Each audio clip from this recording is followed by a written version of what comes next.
Antarctica बर्फ से भरा हुआ इतना बड़ा कॉन्टिनेंट है जिस पर 5 किलोमीटर की गहराई तक सिर्फ बर्फ ही बर्फ है। इतनी ज्यादा बर्फ, और वो भी 1.5 करोड़ किलोमीटर तक फैली हुई। यानी एंटार्क्टिका का साइज अमेरिका से भी काफी ज्यादा बड़ा है। भले ही जून जुलाई की गर्मियों का मौसम हो, लेकिन एंटार्क्टिका का टेम्परेचर पूरा साल -50 डिग्री सेंटीग्रेड से -90 डिग्री सेंटीग्रेड तक रहता है। इस शदीद तरीन ठंड की वजह से ही यहाँ जिंदगी की उम्मीद बहुत ही कम है। लेकिन उसके बावजूद भी पूरे एंटार्क्टिका में 400 से भी ज्यादा लेक्स डिस्कवर हो चुकी हैं, जो बर्फ की लेयर के नीचे छुपी हुई हैं। जेम टीवी के वीडियोस में एक बार फिर से खुशामदीद। नाजरीन, एंटार्क्टिका में ना ही कोई टाइम जोन फॉलो होता है और ना ही यहाँ किसी कंट्री का कब्जा है। हत्ता के पूरे एंटार्क्टिका में सिर्फ 2 ATM मशीन्स लगी हुई हैं। कई लोगों का मानना है कि एंटार्क्टिका की बर्फ के नीचे कई राज पोशीदा हैं। कुछ का तो ये भी मानना है कि बर्फ से ढके हुए इस मिस्टीरियस कॉन्टिनेंट के नीचे एक अलग ही दुनिया बसती है जहाँ एलियंस का राज है। लेकिन रिसर्चर्स और आर्कियोलॉजिस्ट इस मिस्टीरियस कॉन्टिनेंट के पोशीदा राजों को फाश करने के लिए दिन रात मेहनत कर रहे हैं। इन्होंने यहाँ चंद ऐसी चीजें भी तलाश की हैं जिनको देखकर साइंस भी हैरान रह जाती है। और आज आप देखेंगे एंटार्क्टिका की बर्फ के अंदर से मिलने वाली चंद हैरत अंगेज चीजें। तो आइए शुरू करते हैं। नंबर 8। 2009 में एक डिस्कवरी ने रिसर्चर्स के रोंगटे खड़े कर दिए जब एंटार्क्टिका की बर्फ के अंदर से एक बिल्ली का ढांचा मिला। लेकिन इसमें हैरान करने वाली बात ये नहीं थी कि ये ढांचा बिल्ली का है, बल्कि हैरान करने वाली बात ये थी कि ये जिस बिल्ली का ढांचा था वो आम बिल्ली नहीं बल्कि अंडे देने वाली बिल्ली थी। जब रिसर्च लैब्स में इस अजीब बिल्ली के ढांचे पर मजीद तहकीक की गई तो मालूम पड़ा कि ये जानवर कम से कम भी 2 करोड़ 50 लाख साल पहले धरती पर पाया जाता था।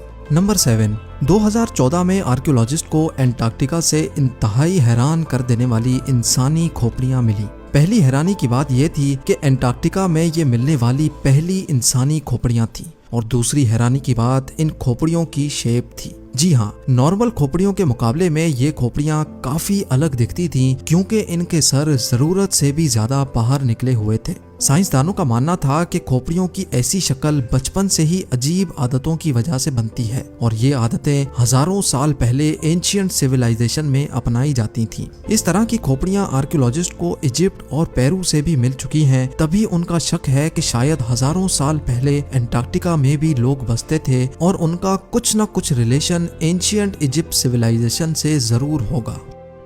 नंबर 6। पिछले 50 सालों के दौरान एंटार्क्टिका से 10,000 से भी ज्यादा मीटियोराइट्स मिल चुके हैं। मीटियोराइट्स ठोस पत्थर के ऐसे टुकड़े होते हैं जिनका ताल्लुक हमारी धरती से नहीं होता, बल्कि वो किसी और धरती से टूट कर आए होते हैं। साइंसदानों का मानना है कि मिलने वाले मीटियोराइट्स में से कई 7 लाख साल से भी ज्यादा पुराने हैं। वैसे तो ये पता लगाना बहुत ही मुश्किल है कि इन मीटियोराइट्स का ताल्लुक किन सितारों या प्लेनेट से है, लेकिन 2002 में एंटार्क्टिका पर गिरने वाला एक छोटा मीटियोराइट 2015 में डिस्कवर किया गया था, और साइंस का मानना है कि ये कहीं और से नहीं बल्कि मार्स से टूटकर आया है, क्योंकि इस मीटियोराइट के अंदर ऐसे बैक्टीरिया थे जो मार्स पर पाए जाते हैं। नंबर 5। एंटार्क्टिका में बर्फ की गहराई 5 किलोमीटर डीप है, और ये पूरा कॉन्टिनेंट अमेरिका से भी बहुत बड़ा है। लेकिन साइंसदानों को यहाँ से कुछ ऐसे सबूत मिले हैं जिनको देखकर ये अंदाजा लगाया जाता है कि लाखों साल पहले ये जगह रहने के काबिल हुआ करती थी। जी हाँ, 1980 से कई आर्कियोलॉजिस्ट को यहाँ से डायनासोर्स, मोजासोर्स और प्लेजियोसोर्स के ढांचे मिल चुके हैं। इन ढांचों की साइज 36 फीट बताई जाती है, जो तकरीबन एक ट्रिपल स्टोरी बिल्डिंग के बराबर बनती है। जब हड्डियों के इन ढांचों पर मजीद तहकीक की गई तो मालूम पड़ा कि ये कम से कम भी 70 लाख साल पुराने हैं। तभी ये अंदाजा लगाया जाता है कि 70 लाख साल पहले तक एंटार्क्टिका का टेम्परेचर रहने के काबिल था, और शायद तब ये पहाड़ गहरी बर्फ से नहीं बल्कि ग्रीनरी से ढके होते होंगे। नंबर 4। वाटरफॉल्स तो हम सबने कई बार देखे हैं, लेकिन एंटार्क्टिका में टेलर ग्लेशियर के मकाम पर एक पॉइंट ऐसा भी है जहां वाटरफॉल नहीं बल्कि ब्लड फॉल होता है। 1911 में टेलर नामी एक साइंटिस्ट ने पहली बार इस ब्लड फॉल को डिस्कवर किया था। कई सदियों तक यही माना जाता था कि वाकई इस ग्लेशियर के अंदर से खून बहता है, लेकिन मॉडर्न साइंस ने जब इस पर मजीद रिसर्च की तब उनको जो मालूम पड़ा वो इससे भी ज्यादा हैरत अंगेज था। जी हाँ, मालूम पड़ा कि इस ग्लेशियर के नीचे एक बहुत बड़ा पानी का डैम है, लेकिन इसमें मौजूद पानी की खास बात यह है कि इसमें सी वाटर से भी 3 टाइम्स ज्यादा सॉल्ट है, जिसकी वजह से ये फ्रीज नहीं होता। साथ साथ इस पानी में पहाड़ों से निकलने वाला आयरन भी मौजूद है। किसी एक पॉइंट से जब ये पानी ग्लेशियर से बाहर निकलने की करता है तो हवा में मौजूद ऑक्सीजन पानी के आयरन से मिक्स होकर आयरन ऑक्साइड बन जाता है और उसका कलर रेड हो जाता है, और इसी वजह से हमें ये पानी रेड कलर का दिखता है।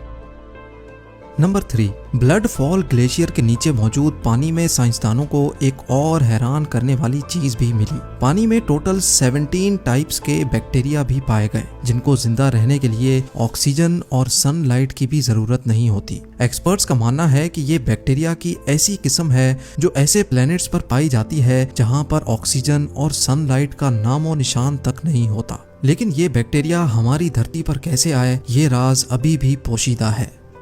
नंबर 2, हालांकि पूरा एंटार्क्टिका बर्फ से भरा हुआ कॉन्टिनेंट है, ये देखकर सबको यही लगेगा कि यहाँ पानी की कमी होना मुमकिन नहीं है।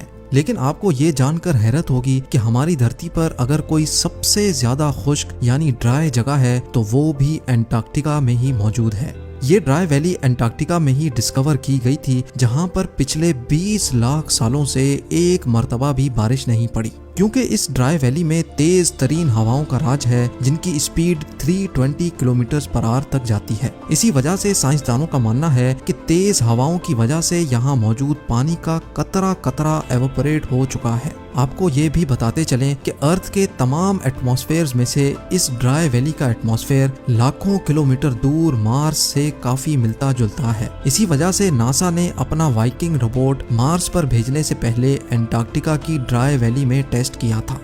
और अब नंबर 1, आर्कियोलॉजिस्ट की एक टीम को एंटार्क्टिका की बर्फ के अंदर 1100 फीट की गहराई से एक इंतहाई खौफनाक मखलूक का ढांचा मिला। ये पता लगाने के लिए कि ये ढांचा कौन से जानवर का है, कई एक्सपेरिमेंट्स किए गए, लेकिन हैरत अंगेज तौर पे इसका स्ट्रक्चर किसी भी जानवर से मैच ना हो सका। इस खौफनाक ढांचे की लंबाई 8 फीट बताई जाती है, जिसकी हड्डियां बॉडी से निकली हुई हैं। कई सालों की मेहनत के बाद भी आज तक ये पता नहीं लगाया जा सका कि ये जानवर कौन सा था और आखिर इस धरती पे आया कहां से था। उम्मीद है जेम टीवी की ये वीडियो भी आप भरपूर लाइक और शेयर करेंगे। आप लोगों के प्यार भरे कमेंट्स का बेहद शुक्रिया। मिलते हैं अगली शानदार वीडियो में।